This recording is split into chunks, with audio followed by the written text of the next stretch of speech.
And welcome back, everyone. Ellington here, and we are back on Total War Rome 2. We have got ourselves a 3 versus 3, and this one was sent in by Madara. Now, this is taking place on the settlement of Camelidunan, which is on the island of Britain, by the way.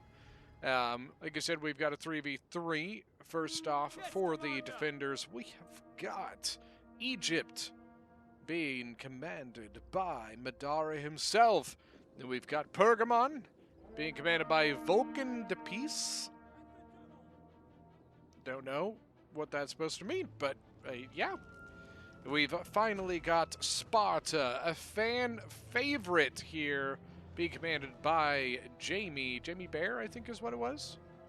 For the attackers, we have got Kush being commanded by Vegas.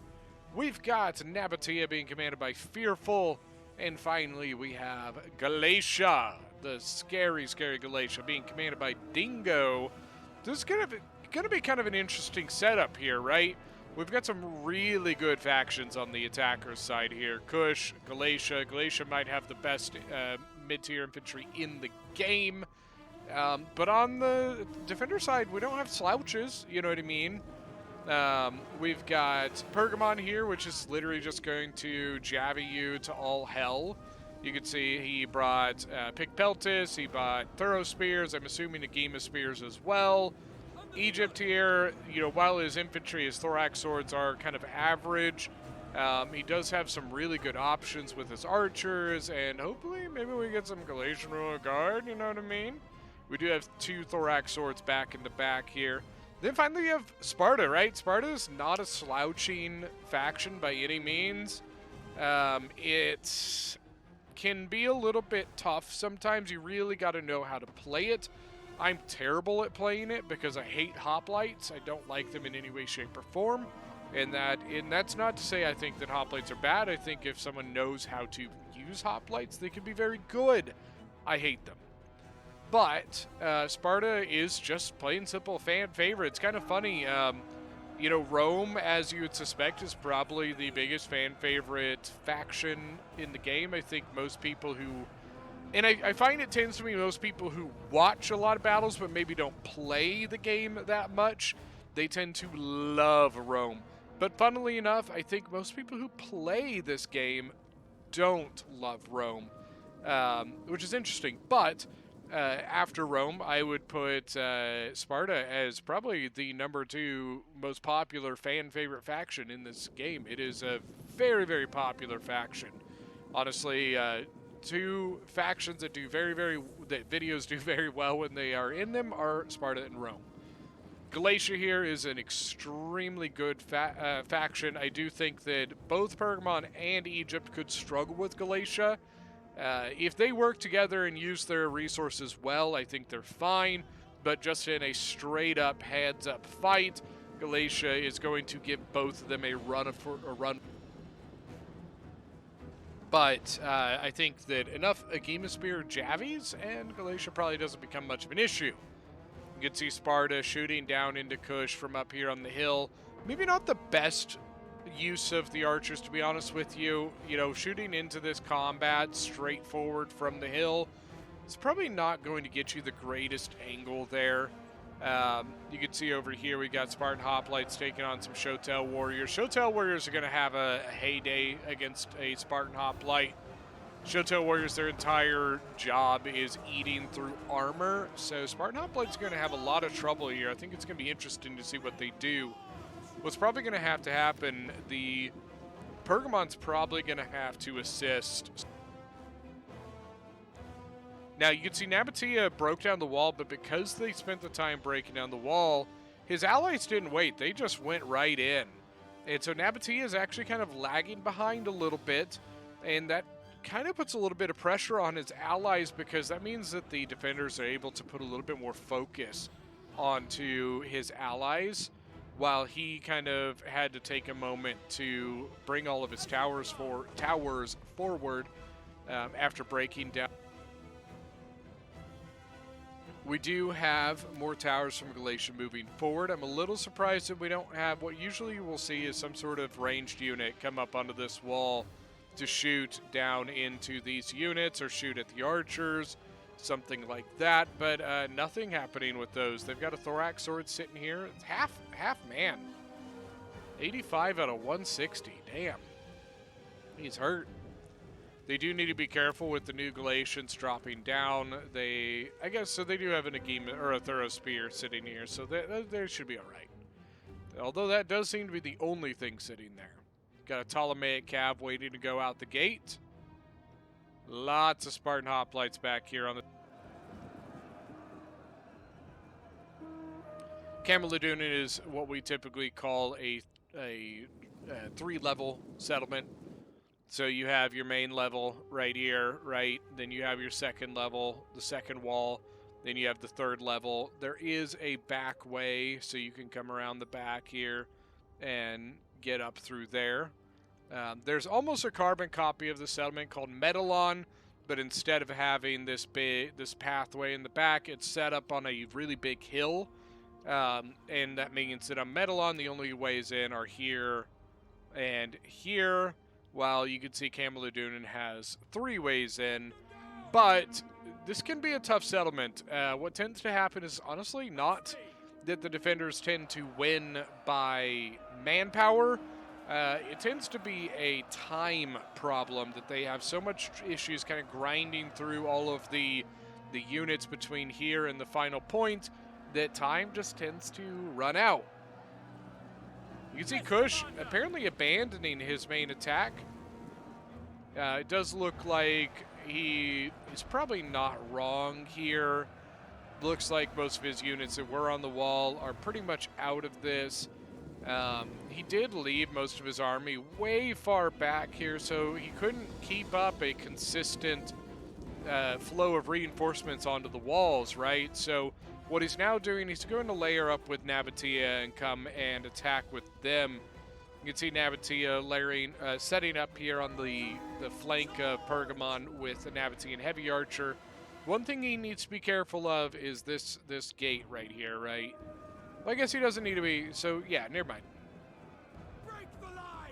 There's enough kind of like units here from his ally that I doubt that they're going to be able to sneak out a unit to go harass them. Back here, we've got some Galatian noblemen, a solid spear unit you don't see very often guarding the giant ballista here. Giant ballista, 64 kills, and he's yeeting shots as far out here as he can get. Unfortunately, we cannot see his range, but I mean, he was getting shots all the way out here.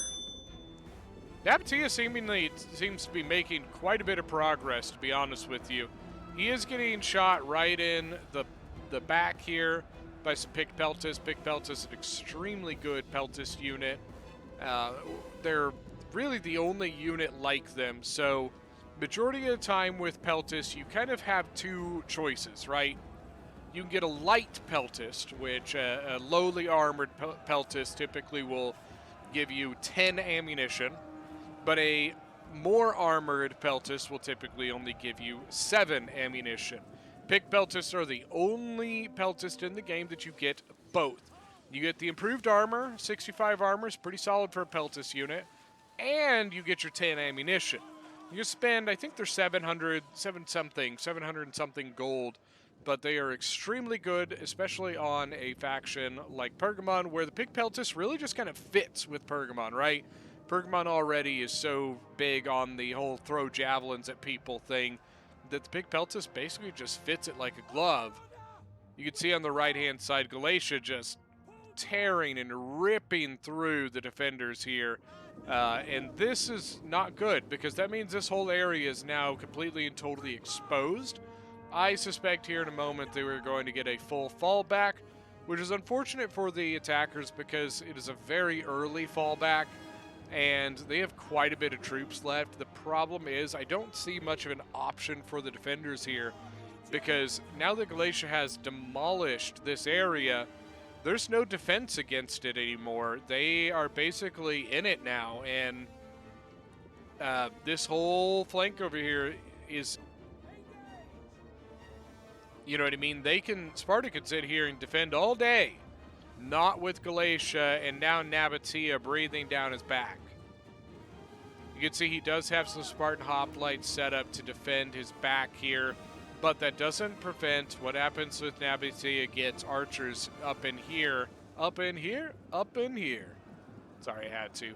But archers shooting into the flank of the Spartan hoplites. The Spartan hoplites are going to melt, and it's not going to go very well.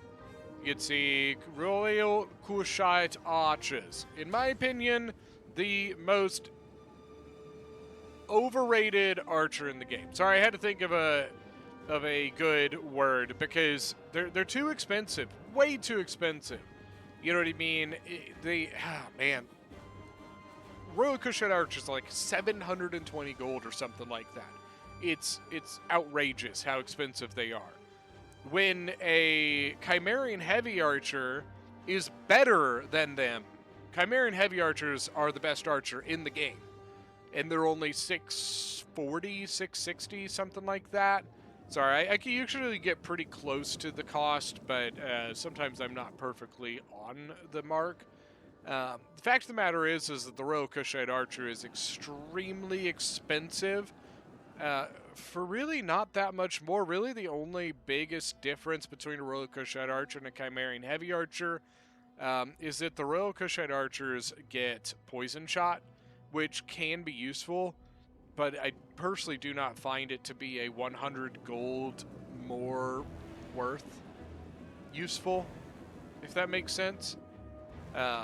Yeah, I'm just not a big fan. I see people all the time will take Royal Kushite archers as their general, which in a way I think is an acceptable thing because it saves you money, right? Instead of having to pay for an archer and for a general, you're paying the price of one for one, right? You're accomplishing, or you're paying the price of one for both. You're getting both of those things for the price of just the Royal Kushite archer. That leaves you a lot of money to spend on other things instead of having to spend, 700 to 1,000 gold on your general and spend 700 on an archer. You're getting both. But outside of that, I'm really not a fan of Royal Kushites. I think they're good, but they're overpriced. And I think there's just better options out there. So what I tend to see a lot more often with Kush is one Royal Kushite archer as the general, and then 3, I believe it's the Kushite archers. I always get mixed up. There's 2 others. One's a 125 range, one's a 150 range. I always say if you have the option of the 150 range archer, it's probably the way to go. It's really hard to take archer fights when the enemy archer has 25 more range than you do. That could be making your life extreme. You can see the Ptolemaic Cav moving around in the background. He has gotten some kills. I think he came over and killed the artillery of Galatia here. I don't know how much use he's really going to be, okay? And the reason I say that, well, he could be a lot of use right now. There's a extremely exposed Nabatean heavy archer sitting here, all open, that he could go kill. He would have to be worried about the archers in the settlement that could blast him. And it's at this point too late to go get it, but I think that was definitely an option he could have gone for. My real concern here with this Cav unit is what is he going to do now? Majority of the attacking army is now within the settlement, which is going to limit his options of mobility to get to the soft spots of the attackers. So it's going to be a bit difficult, and we'll see what he ends up doing. This Nabatean heavy archer, 148 kills, and still has ammo. Still have the Kushite archers out here. So he's just shooting straight into this combat. He's actually shooting the carrying axeman behind the line. Hold the line.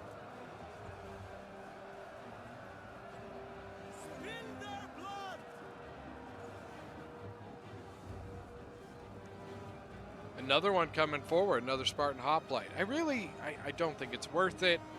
If I was, he is bringing the mercenary Cretans up, and they're, but it's only 2. I think what's going to happen is they're going to shoot him, and he's going to turn and blast them.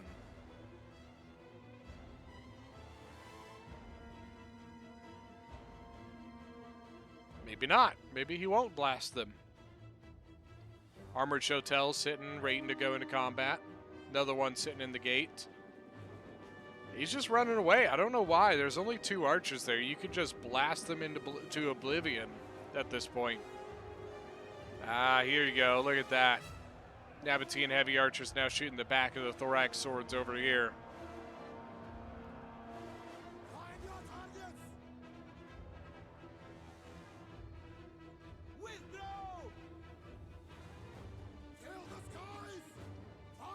You can see one Spartan hoplite starting to go, and there we go, exactly what I said. Remember, setting the archers up, shoot them in the sword side flank. Ptolemaic Cav, looks like he did go out and he broke the ballista, but it did come back. It's really not that ballista's going to be able to do anything anyways. Go get the archers. Go get the archers. Go get the archers. Go get the archers. Come on, Egypt. Be smart here. There you go. There you go. There you go. That's a huge thing. Oh my god, they're completely, totally exposed. Okay, we do have the Kushite Royal Guard here. Kushite Royal Guard in the long run, it's probably going to be a little bit better than Ptolemaic Cav. Ptolemaic Cav is a very heavy shock cavalry, while the Kushite Royal Guard is very heavy melee cavalry. But that means that the melee cavalry will be better in the long run, while the Ptolemaic Cav will probably do a little bit more right off the impact. Keep moving, keep moving, keep moving. Kush, what are you doing? Kush, what are you doing? Oh, Kush, no! What are you doing? Oh, your Cav. Go! Go save your men! Oh, no. He's just noticing. Well, I don't know if he's just noticing, but it looked like the archers got a command. But once again, still. Oh, and there's. Wait, what? What?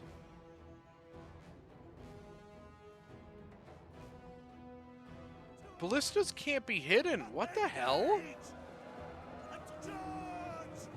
147 kills on the Ptolemaic Cav now. And he's not doing anything to save his archers. Now look at this. Egypt coming out and pushing them back. Glacia sent some units over to cap the gate. So right now the main combat is all just happening right here.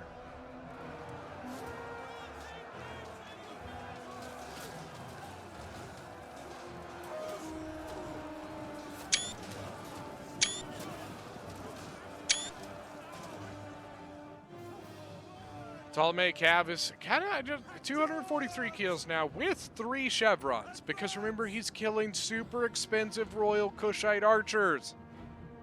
Oh man, 70. He's lost 2 men. Gosh, what are we doing? Gosh, save your men. Oh, here comes Nabatea. He's bringing Nabatea and Noble Cav, which are fine. But there's Kush's general finally getting into this. Kushite Royal Guard is going to finish this off. Look at this. Those are hidden, or were hidden. Usually the physical ballistas can't be hidden anywhere. That is so odd. And now they're just there, when previously I don't know. That's weird as hell to me. You can see here comes the Noble Horse Gen of Galatia. Ptolemaic Cav's going to be gone by this point, but 407 kills.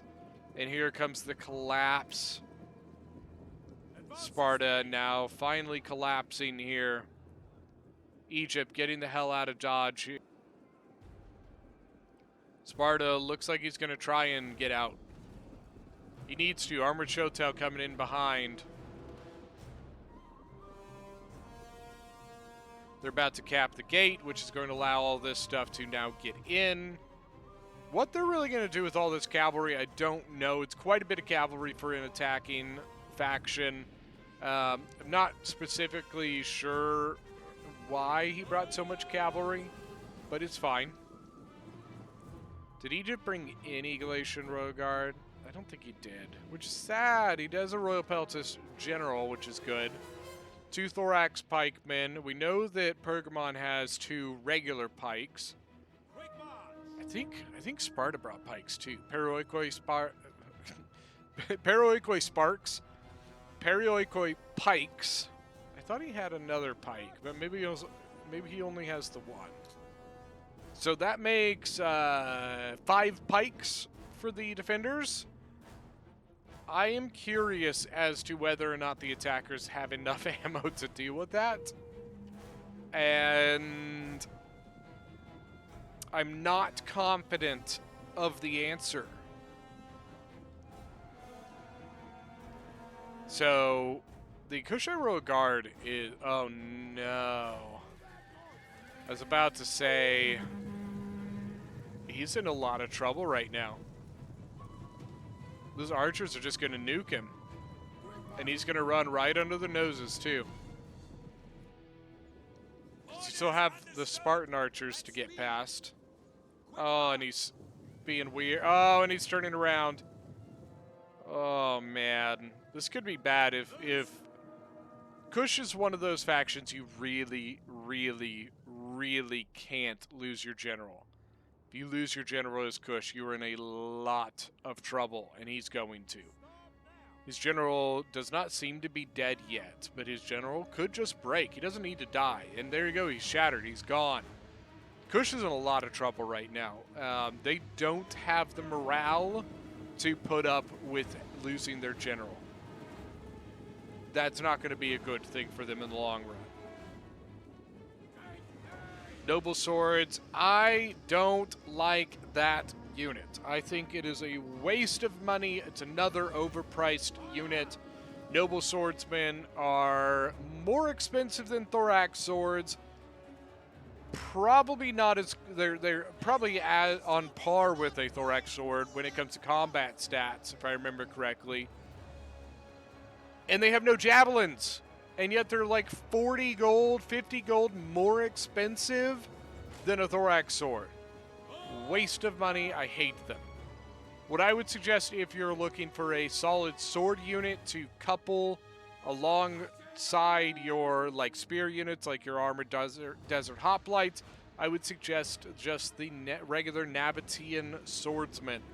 They are cheaper. They have javelins. And in my opinion, far more worth their price. Nabatean noble swords, I think, are worthless and useless, and I'm of the opinion should never be brought. Really, their only benefit is that they have encourage, and that's it. That's it. Nothing else. Rikem Palace Guard also has encourage, which they have 1, 2, 3, 4 units of them. Just saying. It's going to be interesting. I don't know how this is going to go. It's going to be a really tough thing to get through, especially with all the pikes on the other side. Especially given you can see here the archers are fighting the defending archers. And that means that is less ammo to deal with pikes. So, yeah. Mercenary Syrians 105. Yeah, they've got to be starting to get at least beyond half ammo, I would say, below half ammo. It's going to be interesting where they decide to move next.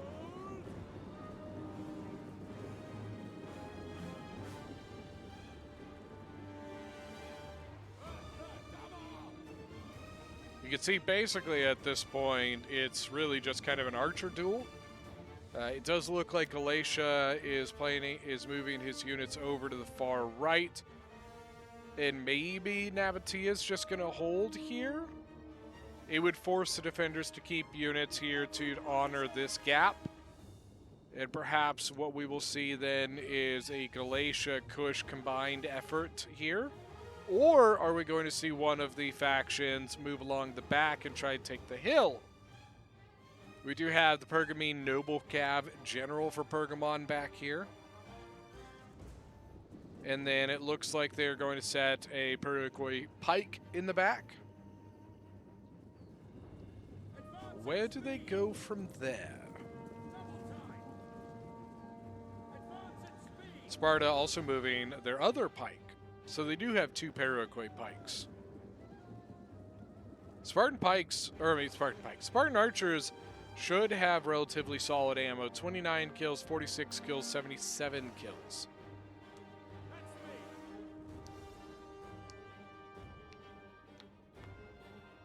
A little bit of a lull in the battle at the moment. Remember, we do still have some depleted units here from Galatia. 123, 94, and was there 219? Damn. Wait, where is that? 219 kills. Only 1 chevron, so obviously they weren't killing like the best of the best, but they were killing something. I wanna be the very best that no one ever was. Bam, bam, bam. That song hits so hard. I remember as a kid, Saturday mornings. Who here grew up on Saturday morning cartoons? I don't think they even do that anymore. If they do, let me know. Shoto's 192 kills. On pretty much, well, they're not untouched. They've taken losses, but they have 0 kills. Armored Shotels. This one, 156 kills. So they're doing pretty solid. Celtic Slingers, looks like he must have chevroned it because he only has 2 kills, but has a... So we have 5 archers over here. So the Shotel Warriors against the Spartan Hoplites. The Shotel Warrior is exhausted and depleted, so he's obviously not going to do that well. But in, the grand scheme of things, the Shotel Warrior, as is, should do relatively well for what he has left. Armored Shotels are going to eat right through this. The best bet, as you can see, Pergamon using his javelins against them. That should turn the tide. I don't think we're going to see an advance here anytime soon. This portion of the attack is just really, really hard. It's very, very vicious. And doesn't usually go very well for the attackers, but we'll see what happens. Man, Sparta holding the gap being backed up by fucking Pergamon is just nasty. So now we have 2 armored Shotels. They're both relatively depleted, but they are both now fighting against this Spartan Hoplite.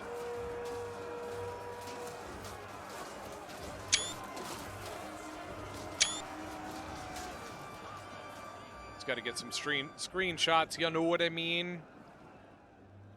Know what I'm saying? Here we go. Mercenary Syrians moving forward. They want to take a fight. Good job by Sparta. He notices, and he's already retreating those archers as soon as he sees that archer move forward. Look at this. Got a little bit of a move out here. So Pergamon and a little bit of Egypt coming out and engaging some depleted units here from Galatia, and then a slightly healthier Noble Sword unit here from Nabatea. But here comes the Rakem Palace Guard, a very, very good spear unit. Bit expensive, but they are good.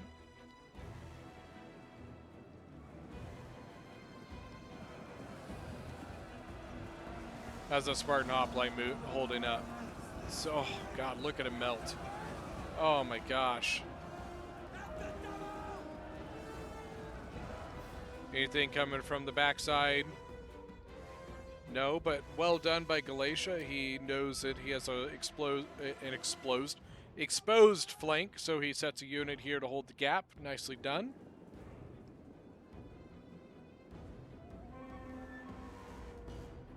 Defenders have quite a bit left.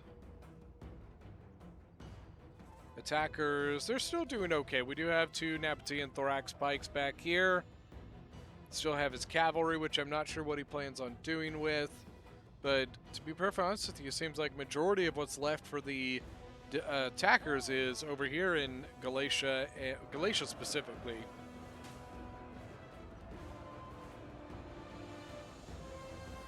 Archers here shooting over at the Nubian bowmen.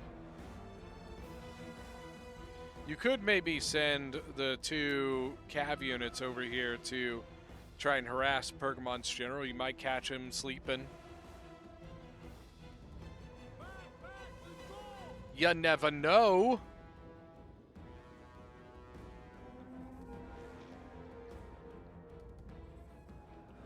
You can see they did kind of retreat back to the gap now, and they are holding that specifically. The Rakim Palace Guard, I believe, is now in combat, or might be kind of in combat. Fighting up against some thorax swords. We got them supported by some Spartan hoplites. Got a Gema Spear. I wonder the Gema Spear 51 kills might be out of ammo. Heroes of Sparta here, one of the coolest looking units in the game. Love the Corinthian helmets. If you don't know, Corinthian helmets are the helmets that have this sort of faceplate to them with the nose guard and the eye outlets there.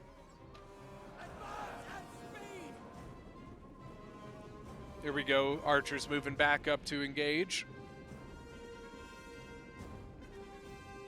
Archers! Loose!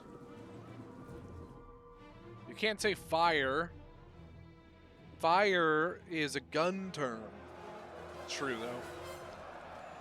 That's where the term fire in context of shooting comes from, is guns, not from archers or crossbowmen or things of the sort. For them, it very simply probably would have been loose, because you're loosing the arrow. You're firing the bullet because you back in the day they used fire to trigger the gunpowder to shoot the bullet. History lesson.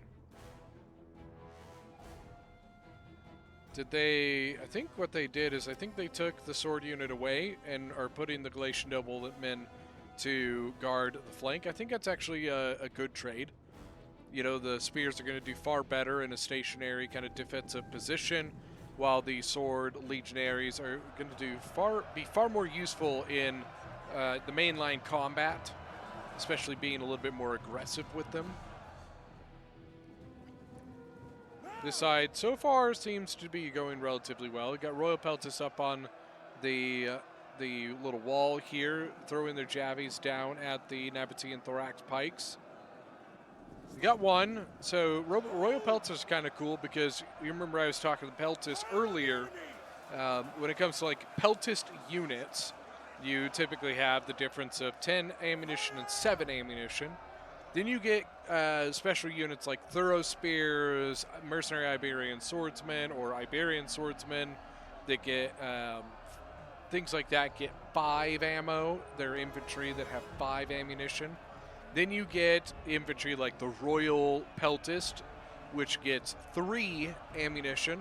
And then you get pretty much every other infantry sword or spear infantry unit out there, which normally only gets 2 ammunition. You even have a few cav units that have javelins. The oh man, for Adrizian Kingdom, the noble cav unit, noble cavalry, I think is what they're called. For the Adrizian Kingdom, they get javelins. Then you get things like the mercenary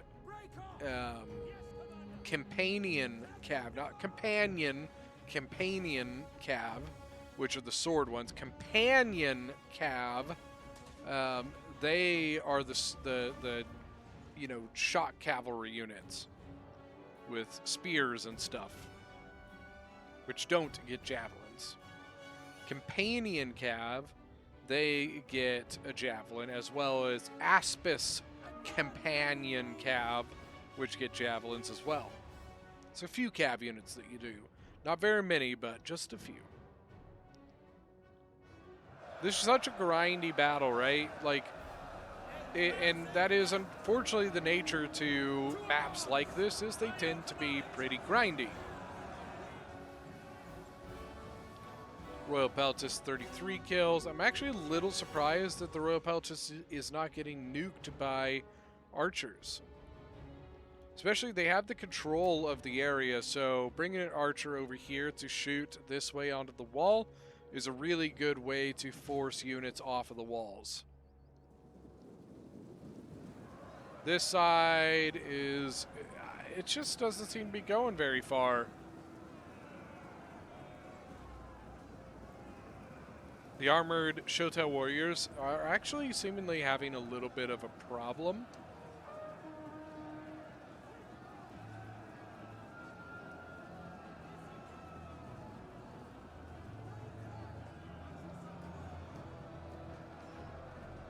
Just kind of taking a look here. Nothing so far really happening. Now, interesting, a little bit of a pull from both sides. The armored Shotels leaving the combat, as well as the Spartan units leaving the combat. Interesting. Probably be a solid time to go ahead and throw in your Galatian Legionary or something.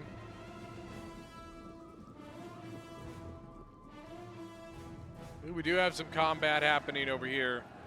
Got Galatian Legionaries taking on the Agema Spears, but the Agema Spears doing something a little odd. They seem to have kind of gone around / through the Galatian Legionary. And now we've got Pergamene Noble Cav. I can be honest with you guys, don't use the diamond formation. It's not very useful.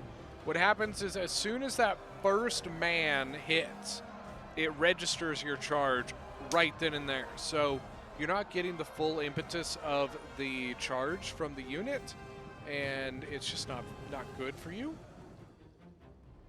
Don't send that Galatian Legionary in. Don't send the Galatian Legionary in by himself. There's a lot of stuff here. I would just back off. Just back off. No Wars, why are you charging a spear unit? No!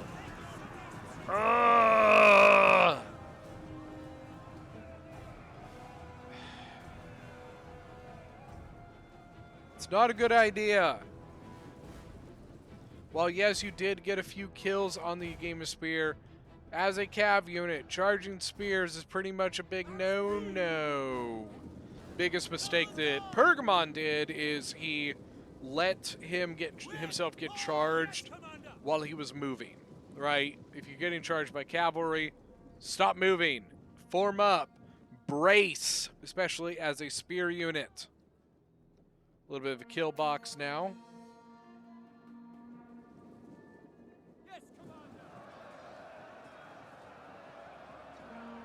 Look at this. Pergamon seems to be wait. Their general is still alive, so I don't think there's too much worry there.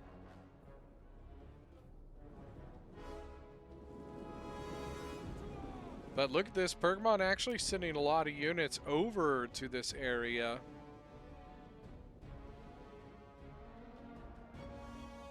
Here we go, more Spartans have joined the fight. Oh, Paraguay pikemen are now in. Now, this is something we typically don't really allow, which is called pike stacking. You can see you have your pike in, but then you have a bunch of like heavily armored things around it. So that means that it's a little bit unfair. It allows the pike unit to basically get a lot of protection from something that it really shouldn't be allowed to get protection from. The Nabatean Noble Cav getting in here, actually engaging the Noble Horse General. And I think he's got it. Or wait, not the Noble Horse General. I meant... because the Noble Horse Gen is his ally, so he's not engaging that. He is engaging a Game of Spears and Picked Peltis, though. Picked Peltis, 208 kills, 2 chevrons. Very, very good. Don't charge in here. Don't charge in here. Bad, bad, bad, bad. You're 1 versus 1, 2, 3. Terrible idea. If you hold your gap, then they have to come in against you basically 1v1. Now they can like wrap around you. They can go over here and do stupid stuff. Nah, I'm not a fan. Pergamene Noble Cav Gen is engaging the mercenary Syrian archers.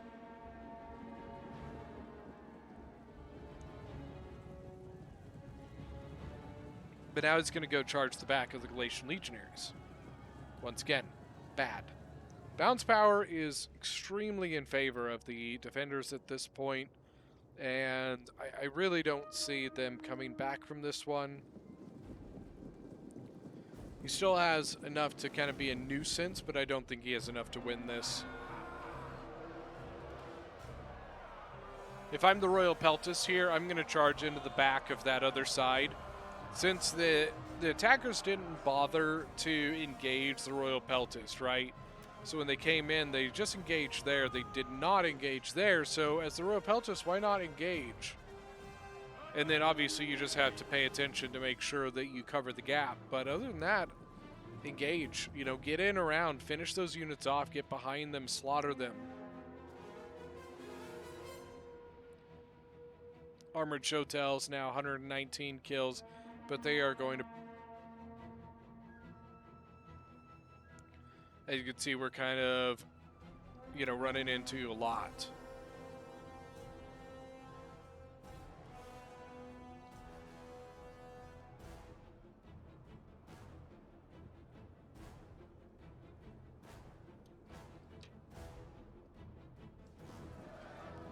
Ah, man, just a missed opportunity here.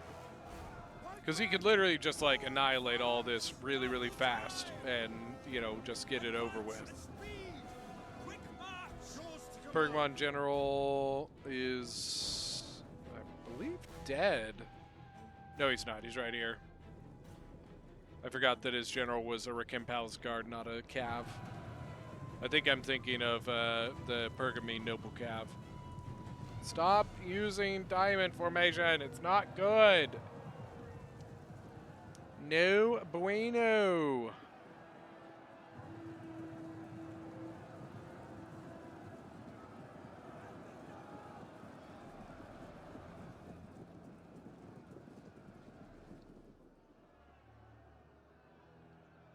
Pike unit with 23 men left. Oh my god. The other one's pretty healthy though. But the Paraluque pikemen have the benefit here of, one, a defensive formation. They don't have to move, and the uphill advantage. And on the other side, you can see that they have gone, and the Rakim Palace Guard is basically just not going to do anything, especially now that the Rax Pike is engaged. The Rakim Palace Guard is pretty much screwed. The other one facing up against the Royal Peltis should do relatively well by itself, but it's not going to do relatively well because it's now going to get hit by the pikemen. So just one of those things that just kind of sucks.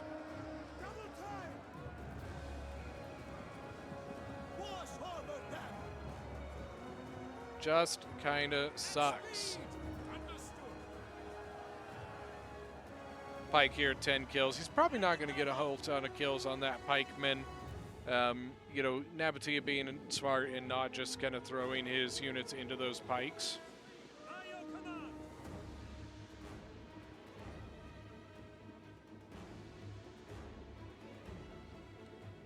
And now Sparta coming in to basically, you know, coup de grace here. Finish this stuff off.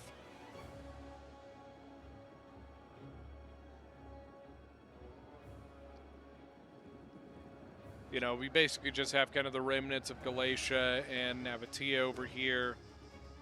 Enough to kind of be an annoying nuisance, but that's pretty much it. Army loss is probably going to start kicking in very soon. You can see it's already kind of applying a little bit. Units that are engaged here, 102 men, you know, already starting to waver and break. And that is pretty much it, guys. And here on the other side, you'll see the same thing start to happen. Even though Nabatea's general is alive, probably not going to save them from breaking here. But that is going to be a GG. And boom, here we go. All right, let's go look at some kills here. Starting off for the defenders, we've got Egypt being commanded by Madara. 2,172 kills, 408 kills on his Ptolemaic Cav. Very, very well done there. 224 on one of his archers, extremely good. A lot of his stuff is really healthy. You know what I mean? 224 on Thorax isn't bad. 171. Some of the others not doing so hot. We got Vulcan here with Pergamon 2,065 kills. One of his pick peltis 248. Look how healthy the rest of them are. 248 on the top, the Pergamene Noble Cav. The Gema Spears doing pretty solid. Thuros, they did okay. 203 on one of his Gemas, 3 chevrons. Jamie Bear as Sparta with 1,637 kills. Archers did pretty solid. Here's a Sparta basically almost saw no combat.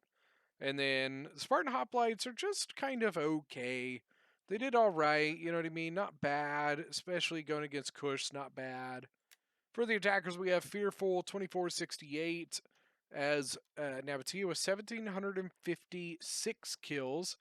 104 kills on Nabatea Noble Cav. His archers did pretty solid. Pikes, didn't really see combat. Noble Swordsman, just not great. 171's pretty good. 196 on a Rakim Palace Guard. I'll take that. Dingo as Galatia 2362. It's actually the leading score of the entire game. You don't very often see that on the losing team. Archers did very, very well. He did smash the very beginning of the game. Like he annihilated his side. Galatian Legionaries, look at that. 263, 193, 186. Yeah, 186, 226. Really, really well done. Vegas here as Kush with 1,500 exact. Royal Kushite archers didn't do very well because they got killed by a Ptolemaic Cav. Showtail warriors did okay. They're, in my opinion, a little bit expensive. 164 is not bad. 235 on an armored Showtail warrior. Very, very well done. But that is going to be it for today's battle. Thank you guys so much for joining. Don't forget that if you are new to the channel, please hit that subscribe button, and we will see you guys next time.